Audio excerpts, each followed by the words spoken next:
ರಾಜಶ್ರೀ, ರಾಜಶ್ರೀ ಎಲ್ಲಿ ಹೋಗಿರಬಹುದು? ನಾನು ಈ ಸಮಯದಲ್ಲಿ ಊಟಕ್ಕೆ ಬರುತ್ತೇನೆ ಎಂದು ಗೊತ್ತಿದ್ದು ಹೊರಟು ಹೋಗಿದ್ದಾಳೆ.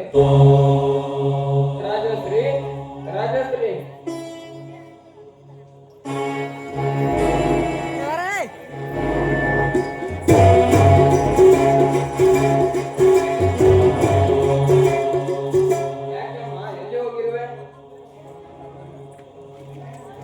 ಆಸ್ಪತ್ರೆಗೆ ಹೋಗಿದ್ದೆ.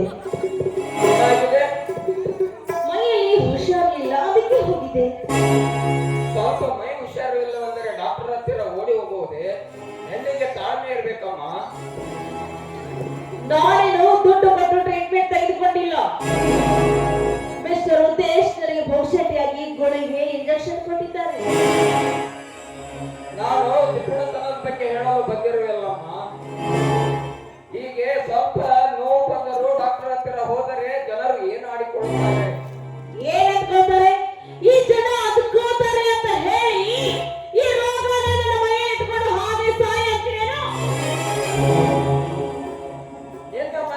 ನಿನ್ನ ಮತ್ತೆ ಡಾಕ್ಟರ್ ಹಾಗೂ ನಡುವಿನ ಸಂಬಂಧ ಜನರು ಏನೆಂದು ಡಾಕ್ಟರ್ ಸಾರುತ್ತಿದ್ದಾರೆ. ಅಂದ್ರೆ ನಿಮ್ ಮಾತಿನ ಅರ್ಥ ಏನು? ನಾಲಿಗೆ ಬಿಗಿ ಹಿಡಿದು ಮಾತನಾಡು. ನನ್ನ ಮನೆ ಮರ್ಯಾದೆ ಬಗ್ಗೆ ಎತ್ತರಿಸಲು ಬಂದಿರುವೆ. ಅಲ್ಲ ಬರೀ ದರಿಯರು ಅಲ್ಲ, ಮಾವನೇ ಮನೆಯ ಸೊಸೆಯ ಮಾನ ಮರ್ಯಾದೆ ಹಾಳು ಮಾಡುತ್ತಿರುವಾಗ ನಾನು ಈ ಮನೆಯಲ್ಲಿ ಬದುಕಿರ್ಬೇಕಾ? ಇಲ್ಲ, ನಾನು ಈ ಮನೆ ಬಿಟ್ಟು ಹೋಗಿ ಎಲ್ಲಾದ್ರೂ ದೂರ ಹೋಗಿ ಸತ್ತೋಗ್ತೀನಿ.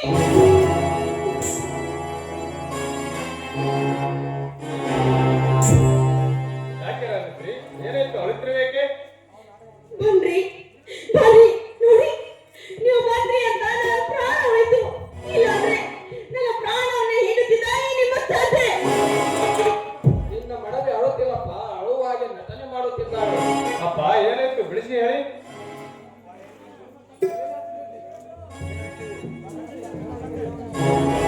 ನೋಡಿ ಈ ನಿಮ್ಮ ತಂದೆ ಇದಲ್ಲ, ನನಗೂ ಮತ್ತು ಡಾಕ್ಟರ್ ಉದ್ದೇಶರಿಗೂ ಸಂಬಂಧ ಇದೆ ಅಂತ ಹಾಗೆ ಹೀಗೆ ಬಾಯಿ ಬಂದ ಹಾಗೆ ಮಾತಾಡ್ತಿದ್ದಾರೆ.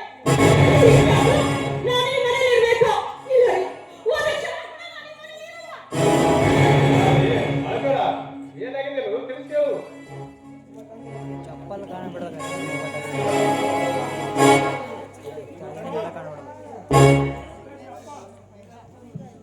ಅಲ್ರಿ ಅಪ್ಪ, ಅಪ್ಪ ನೀನು ಈಗ ಸೊಸೆ ವಿಷಯದಲ್ಲಿ ಈಗ ಹೊರಸಲು ನಾಟಕಗಳು ಭಲೆ ಮಗನೇ, ಭಲೆ. ಹೆತ್ತವರ ಮೇಲೆ ರುದ್ರೇಶ ಬಾಯಿ ಬಿಗಿ ಹಿಡಿದು ಮಾತನಾಡು. ನಾನು ನಿನ್ನ ಜನ್ಮ ಕೊಟ್ಟ ತಂದೆ. ನನ್ನ ಮೇಲೆ ಹೀಗೆ ಮಾತನಾಡಿದರೆ ನಿನ್ನ ಕಪಾಳಕ್ಕೆ ಮೋಕ್ಷವಾದದ್ದು. ನೀನು ಹೊಡೆದ್ರೆ ನನಗೆ ಚಿಂತೆ ಇಲ್ಲ, ಆದರೆ ನನ್ನ ಮಡದಿಗಾದ ಅವಮಾನ ಸಹಿಸಿಕೊಳ್ಳ ನನ್ನಿಂದಾಗಲ್ಲ.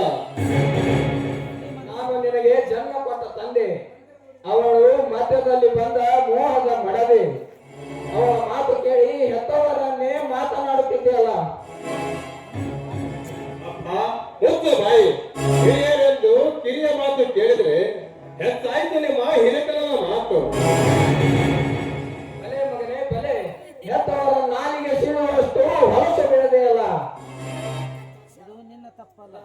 ಪರಮಾತ್ಮ ಅನ್ಯಾಯವಾಗಿ ನನ್ನ ಕಿರಿಯ ಸೊಸೆಯನ್ನು ಹೊಡೆದು ಹೊರಗೆ ಹಾಕಿದೆ, ಕಿರಿಯ ಮಗನನ್ನು ಹೊಡೆದು ಹೊರಗೆ ಹಾಕಿದೆ. ಅದರ ಉಪಕಾರವಾಗಿ ನನ್ನ ಮಗನಿಂದಲೇ ತೀರಿಸಿದೆ.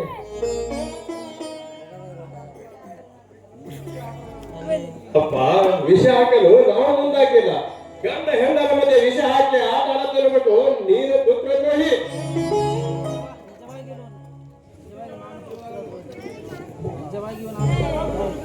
ನಿಜವಾಗಲು ನಾನು ಪುತ್ರದ್ರೋಹಿ.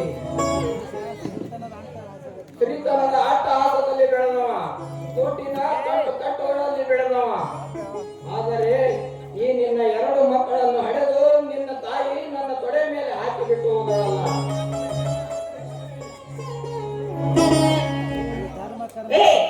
ಈ ನಿನ್ನ ಧರ್ಮ ಕರ್ಮದ ಮಾತು ನನಗೆ ಬೇಕಾಗಿಲ್ಲ. ನಿಮಗೆ ಹೇಳ್ತಾ ಇದ್ದೀನಿ, ಈ ಮನೆಯಲ್ಲಿ ಒಂದು ಇತ್ಯರ್ಥ ಆಗಲೇಬೇಕು. ಈ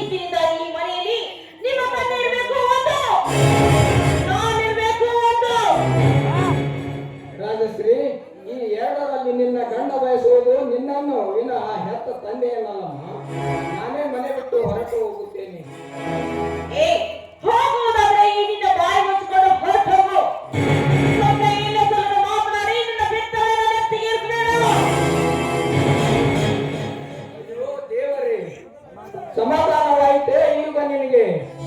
ನನ್ನ ಮೂತು ಮಗನನ್ನು ಹೊಡೆದು ಹೊರಗೆ ಹಾಕಿದೆ, ನನ್ನ ಕಿರಿಯ ಸೊಸೆಯನ್ನು ಒದ್ದು ಹೊರಗೆ ಹಾಕಿದೆ. ಈಗ ನನ್ನ ಕೈಗಳನ್ನು ಮುರಿಯಬಾರದೆ. ದೇವರೇ, ಸಮಾಧಾನವಾಯಿತೆ ನಿನಗೆ? ಸಮಾಧಾನವಾಯಿತೆ. ಯಾರಿಗಾಗಿ ಬಾಳಲಿ ಏತಕ್ಕಾಗಿ ಬಾಳಲಿ ಈ ಹಾಡು ಈ ಹಾಡು ಕಣ್ಣೀರಿನ ಕೊನೆಗೆ ಕೊನೆಯಿಲ್ಲ.